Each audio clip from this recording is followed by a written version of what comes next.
¿Estamos todos? Casi todos. Ah, no, falta un poquito.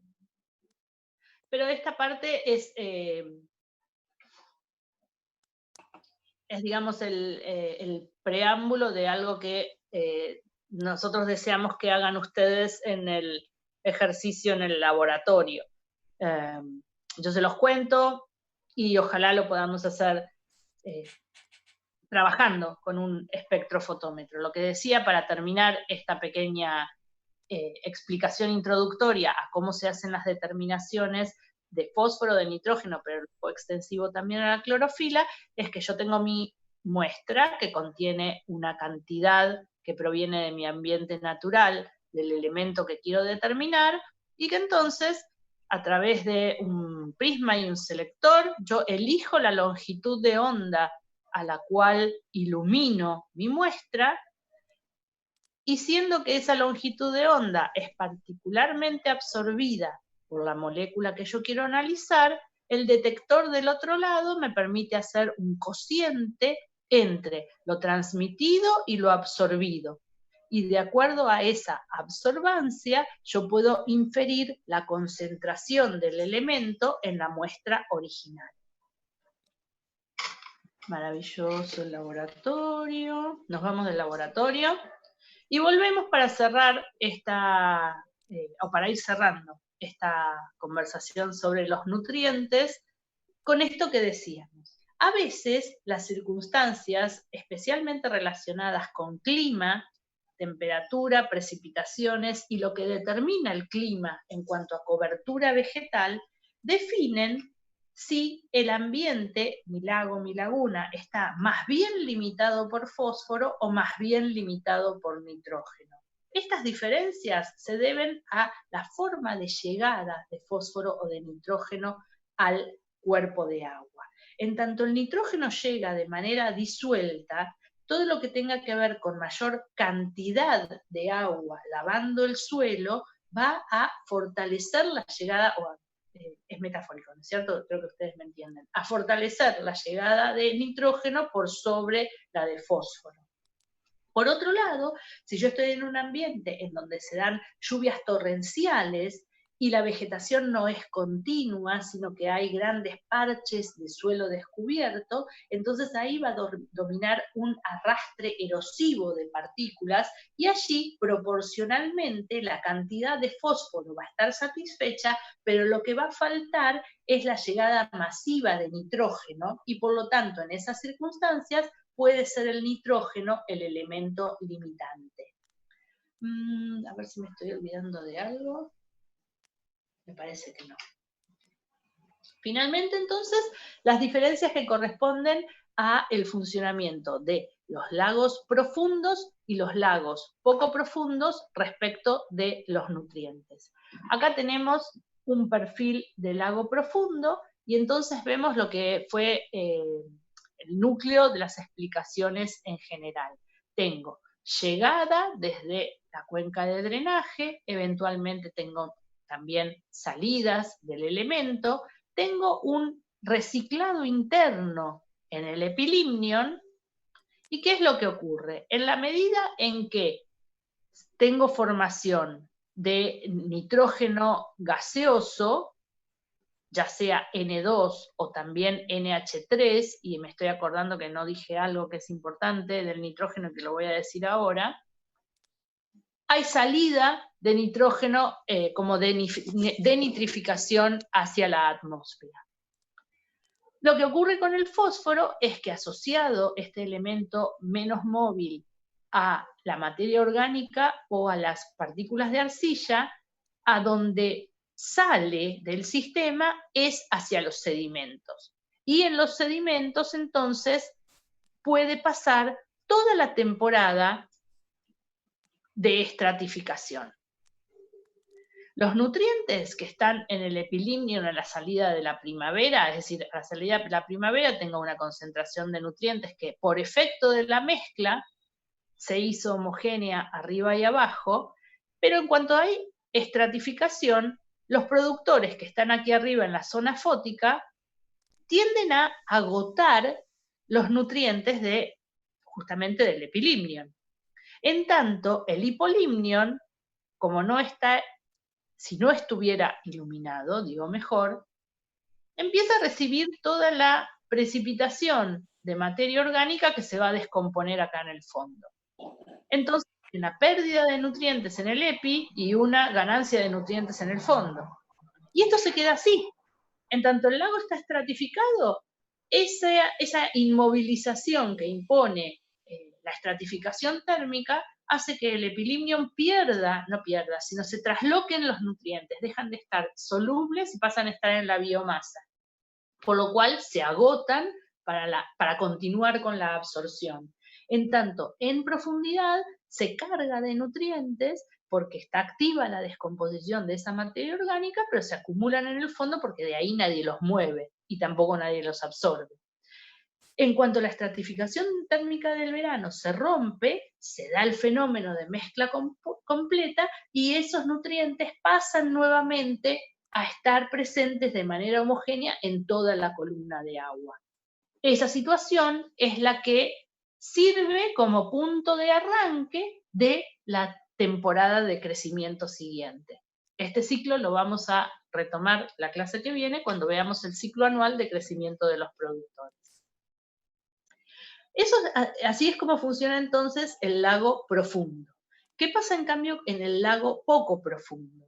Bueno, tengo llegada de nutrientes de la cuenca, tengo salida también de distintas formas, tengo la denitrificación posible hacia la atmósfera, pero lo que no tengo es esta salida de fósforo de manera definitiva. ¿Por qué? Porque el lago poco profundo es cortito y si bien puede haber zona afótica en el fondo, porque las algas estén proliferando en la superficie y acortando la zona fótica, la acción del viento es la que hace que no deja que se acumule todo el fósforo en el fondo, sino que vuelva a estar disponible en superficie. Pero además hay otro fenómeno, y ese es mi segundo par de dedos cruzados, que contribuye a la devolución de fósforo hacia la columna de agua. Porque independientemente de la acción del viento, el fósforo puede quedar inmovilizado en los sedimentos, ya sea por fenómenos de adsorción a la capacidad de intercambio catiónico de las arcillas del fondo, o también porque algunas grandes moléculas en las que con átomos de hierro o de magnesio, actúen como quelantes del fósforo, es decir, lo inmovilizan y lo dejan precipitado en el fondo. En esas circunstancias, que son las que dominan fundamentalmente en el lago profundo y también en los lagos oligotróficos, ya vamos a ver por qué, se da una pérdida neta de fósforo y una salida neta de fósforo del sistema. En cambio, cuando el fondo es anóxico, no funcionan ni la adsorción ni la quelación. Ninguno de estos mecanismos inmoviliza al fósforo. El fósforo vuelve a estar soluble y disponible en la columna de agua. Este fenómeno es muy importante, se llama recarga interna de fósforo y ocurre en los fondos anóxicos. Todos los lagos, ya sea profundos o poco profundos, que tengan fondos anóxicos van a tener esta recarga de fósforo soluble hacia la columna de agua. Lo que ocurre es que si el lago profundo está estratificado, la recarga va a operar en una profundidad limitada, porque no hay intercambio de materia entre epilimnion e hipolimnion. En cambio, en el lago poco profundo, esta recarga va a estar abasteciendo constantemente a los productores de la zona fótica, y por eso los lagos profundos, como veíamos de manera empírica, son más productivos que los lagos muy profundos. Los lagos poco profundos, más productivos que los muy profundos. El segundo motivo por el cual yo tenía mis dedos cruzados es que me había olvidado, cuando hablamos del ciclo del nitrógeno, voy a volver al ciclo del nitrógeno rápidamente. ¿Dónde está? Ciclo del nitrógeno. Ok, aquí me olvidé de un fenómeno que quería mencionarles, no quería dejarlo pasar, y es el hecho de que ustedes saben cuáles son las formas de absorción del nitrógeno por parte de los productores. Pueden absorber nitratos o amonio. De hecho, si hay disponible amonio, es más conveniente para el productor porque ya lo tiene reducido, no tiene que gastar pasos metabólicos y energía en reducirlo si lo que absorbe es nitrato. Pero en general lo que hay disponible en la parte de arriba del cuerpo de agua es nitrato y por lo tanto la mayor parte de la absorción de los productores para el nitrógeno se da en forma de nitrato. Y habíamos dicho también que el N2, que es cuantitativamente más abundante, no es una forma biológicamente funcional. Sin embargo, eso es así para la mayoría de los productores, pero no para todos.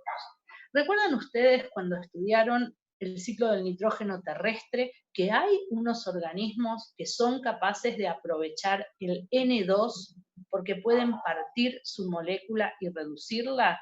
¿Se acuerdan? Los dejo un segundo pensando y quiero ver si se acuerdan quiénes son estos organismos y cómo es que pueden partir la molécula de nitrógeno biatómico. Acá tengo respuestas. Los rizobios, muy bien. ¿Todos se acuerdan de Rhizobio y sus amigos? Nitrificadores con una enzima, y esa enzima, siempre me pasa, descarto acá, que rompían el triple enlace. Muy bien, ¿se acuerdan? Ok, entonces eso les va a ser súper útil porque este fenómeno también ocurre en el agua. Estos microorganismos que son son procariontes, son bacterias y que en el ambiente edáfico muchas veces actúan como simbiontes de plantas que les dan algo de hidratos de carbono a cambio de los compuestos nitrogenados, tienen a la nitrogenasa como enzima capaz de romper el triple enlace del biatómico de nitrógeno y también están presentes en el agua. Estos microorganismos, decíamos entonces, en el agua, solo algunos de ellos son simbiontes, los vamos a mencionar en su momento, pero la mayoría de ellos son de vida libre y son fotosintetizadores. Son las que llamamos cianobacterias o su nombre antiguo, algas verde-azules, un componente muy destacado del fitoplancton que vamos a prestarle particular atención. Así que estos organismos pueden aprovechar el nitrógeno diatómico. Y vean ustedes entonces qué importante ventaja competitiva es aprovechar el nitrógeno diatómico cuando el factor limitante para el crecimiento es el nitrógeno. Lo dejo ahí y sigo entonces con la explicación. Y vuelvo, esperen un momento. Estábamos por aquí. Además de haber estudiado fósforo y nitrógeno en un estudio profundo, podríamos pasarnos años con los nutrientes y con todos los compuestos químicos del medio acuático. Porque así como mencionaba los dos prioritarios, fósforo y nitrógeno, también la misma consideración podemos tener para muchos otros elementos que ya pasan a ser micronutrientes u oligonutrientes, calcio, magnesio, sodio, potasio, todos que van a tener este mismo ciclado que decíamos en términos generales. El único que puede llamar atención allí, porque no es tan frecuente estudiarlo en el ambiente terrestre, es el silicio. Al silicio le prestamos atención en el ambiente acuático porque hay unas algas importantes, las bacillariophysias o diatomeas, que tienen su pared celular construida en base a moléculas de dióxido de silicio. Perdón. Y también en el ambiente acuático, por si faltaran cosas,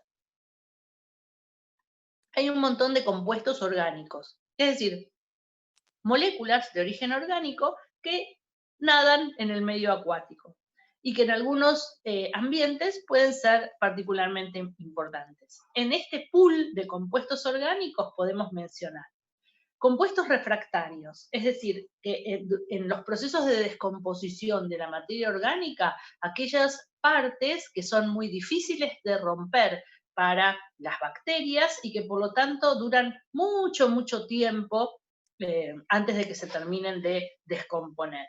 Entre esos compuestos refractarios tenemos que mencionar a los ácidos húmicos, las geosminas, que proveniendo de material vegetal rico en lignina y en celulosa, tardan mucho en descomponer. Decíamos entonces, si lo podemos retrotraer a lo que decíamos al principio de la clase, abundantes en los lagos distróficos. También distintas partículas de carbono orgánico que en la medida en que son muy pequeñitas pasan a formar parte de un pool de carbono orgánico disuelto, es decir, cadenitas de carbono muy cortitas que son parte de la materia orgánica en proceso de descomposición. También algunos agentes que son quelantes, es decir, que inmovilizan a otras moléculas, particularmente a los nutrientes, como mencionábamos para el fósforo. También hay muchas enzimas en el medio acuático. En una muestra de agua yo voy a hacer un screening y encontrar un montón de enzimas que son construidas por los organismos acuáticos, pero son liberadas al medio para que allí afuera del organismo ocurran procesos. Esto lo vamos a ver en la clase que viene para el fitoplancton como una estrategia, la liberación de enzimas extracelulares para captar más y más nutrientes. También en ese pool de sustancias encontramos compuestos alelopáticos, es decir, aquellos que inhiben el crecimiento de competidores, feromonas, sustancias que informan a la misma especie estadios reproductivos o presencia misma de organismos de la misma especie y agentes contaminantes. Conclusión, entonces, lo que nosotros llamamos medio acuático.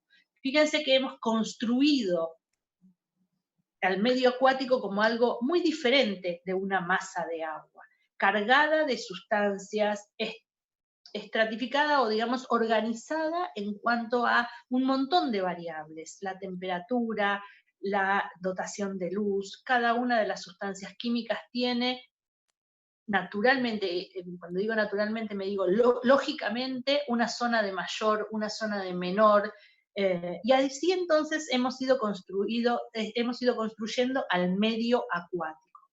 Todo esto, en cuanto a los compuestos químicos se refiere, además, nada se queda quieto.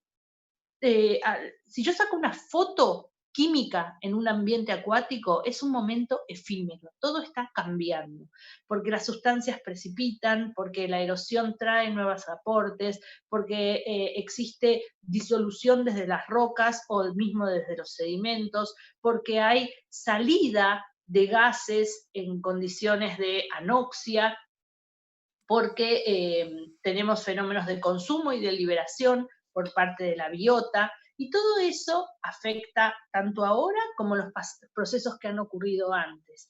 Y entre los agentes de mayor influencia en la composición de las aguas químicas actual está el hombre.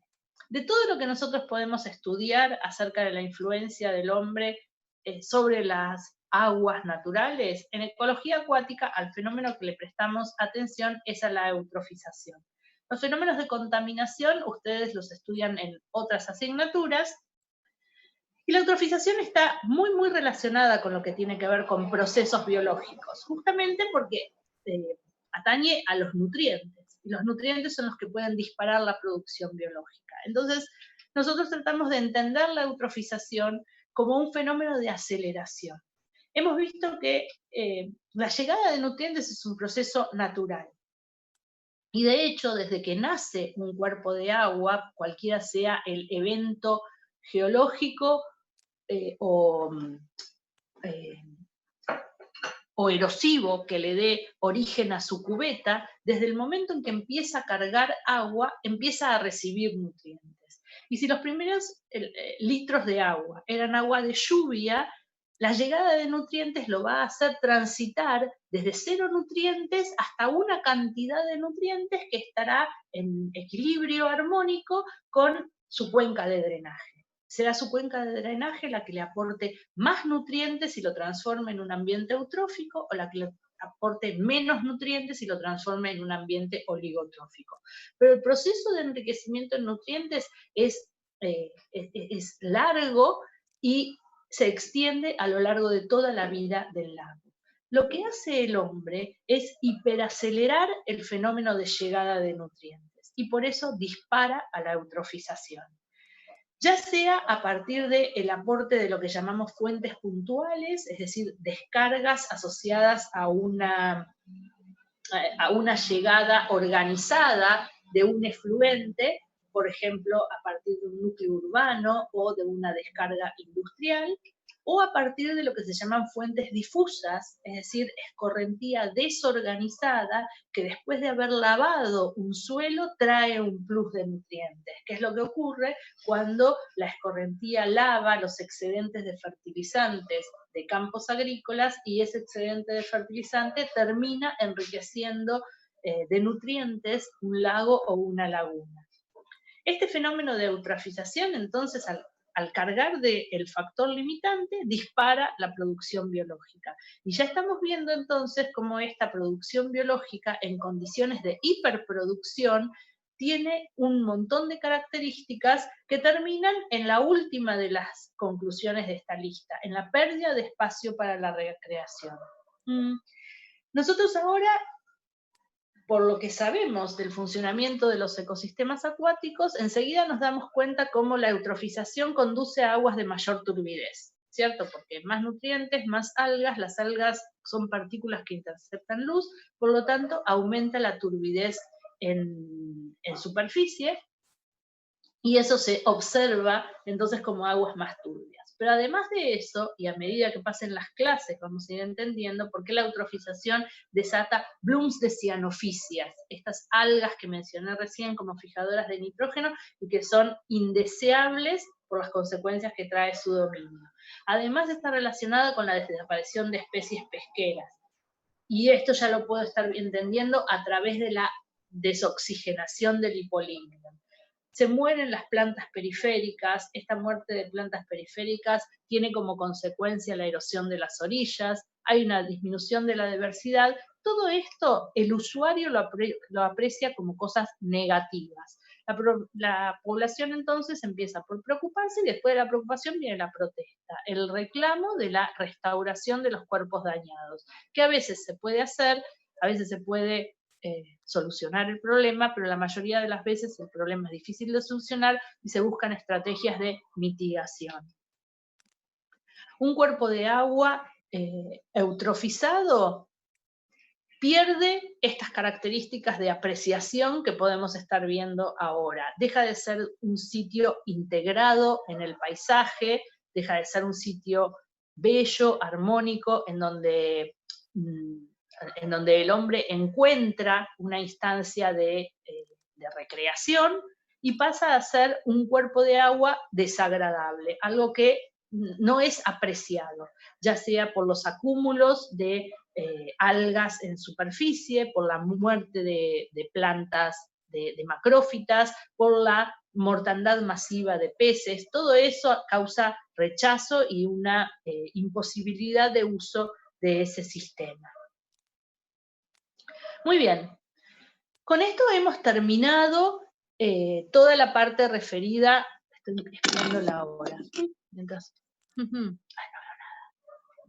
Hemos terminado la parte medular de la clase, en donde hemos visto entonces todo el componente químico de las aguas y cómo ese componente químico participa en la estructuración del ecosistema. Hemos hecho ahora entonces un análisis desde la primera clase hasta ahora que va variable por variable. Si yo tuviera que poner una flecha por cada una de las variables que hemos estado estudiando, tendría que poner, no sé, por lo menos 50 flechas, porque hemos analizado un montón de variables bajo las 4 temáticas que hemos estado analizando. Cuenca de drenaje, morfometría, factores físicos, factores químicos. Pero hemos analizado al principio las variables tomándolas de a una y ver qué pasaba en ese gradiente. El más, el menos, de dónde viene, a dónde va. Pero ya a esta altura, en la clase de hoy, hemos visto cómo las variables están altamente relacionadas, como es difícil estudiar un fenómeno aislado, porque en los ambientes naturales confluyen, quiero decir, todas las variables al mismo tiempo. Y entonces pasamos de un análisis unidimensional de los sistemas a un análisis multidimensional. Ahí está como el desafío para la cabeza, ¿no es cierto? Dejar de ver las cosas como a todo lo demás igual y cambia una sola variable y empezar a construir este espacio multidimensional de los lagos y los ríos vistos en general, en donde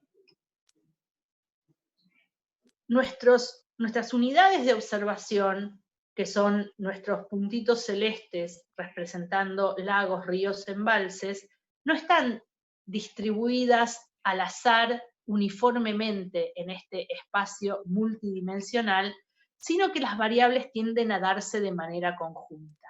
Como les explicaba cuando les presenté la tabla de las características diferenciales entre un lago eutrófico y un lago oligotrófico. Las diferencias tienden a darse todas juntas. Allí donde podemos decir los lagos poco profundos. En general ocurre que son más productivos, ocurre que el fondo es anóxico, ocurre que mezclan constantemente, entonces ocurren demasiadas cosas siempre con la misma tendencia en los lagos poco profundos. Y lo mismo pasa con, por ejemplo, puedo decir, los lagos de zonas frías tienden a congelar en invierno. Entonces, todas esas variables que empiezan a darse de manera conjunta nos llevan a agrupar a los lagos, a empezar a entender que si bien cada lago es un individuo, son individuos que pueden pertenecer a grupos o categorías. Ese es el ejercicio que van a hacer ustedes en la primera parte del trabajo práctico de esta semana, que en verdad tiene como dos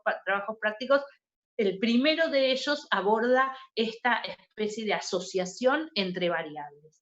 Y el segundo de ellos lo que trata de hacer es de encontrar esos conjuntos y luego volcarlos sobre el paisaje. Entender que esas asociaciones de características, de lagos de similares características, no se dan en un espacio vacío, sino que están asociados con su cuenca de drenaje y por lo tanto con las características geográficas del paisaje.